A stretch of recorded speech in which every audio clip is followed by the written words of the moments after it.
एक दिन खेत से लौटते समय किसान को पास ही एक छोटा सा नेवला पड़ा हुआ मिला। सड़क वह पीला और आहत लग रहा था।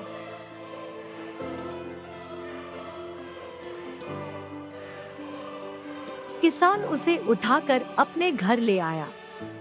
उसने अपनी पत्नी से कहा कि छोटा नेवला उनके बेटे का पालतू जानवर होगा। उनकी पत्नी को अपने बेटे के पास नेवला रखने का विचार पसंद नहीं आया, लेकिन उन्होंने अनिच्छा से इसे स्वीकार कर लिया। बेटा और नेवला एक साथ बढ़ने लगे। एक दिन किसान की पत्नी को बाजार जाना था।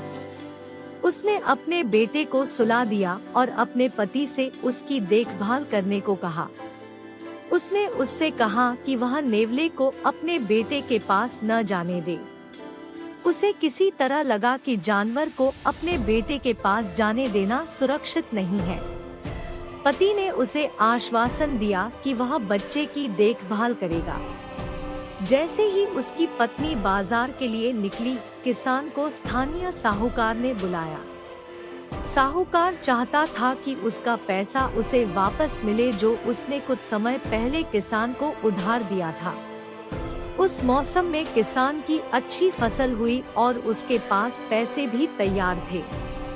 बच्चा सो रहा था और इसलिए किसान बच्चे को अपने साथ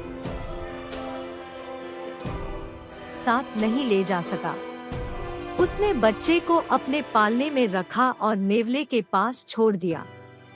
उनका मानना था कि नेवला एक बुद्धिमान जानवर है और वह उनके बेटे की देखभाल कर सकता है। कुछ देर बाद किसान की पत्नी टोकरी भर सब्जियां लेकर वापस आई। उसने नेवले को घर के बाहर उसका इंतजार करते हुए पाया। उसने नेवले को देखा और उसे इसका एहसास हुआ। कुछ ठीक नहीं था। नेवले का चेहरा और खून से लथपथ थे। वह स्तब्ध थी। तुम गंदे प्राणी हो, तुमने मेरे बेटे को मार डाला है, वह चिल्लाई और सब्जियों से भरी अपनी टोकरी नेवले के सिर पर दे मारी। वह अंदर भागी और बच्चे को पाकर राहत महसूस की।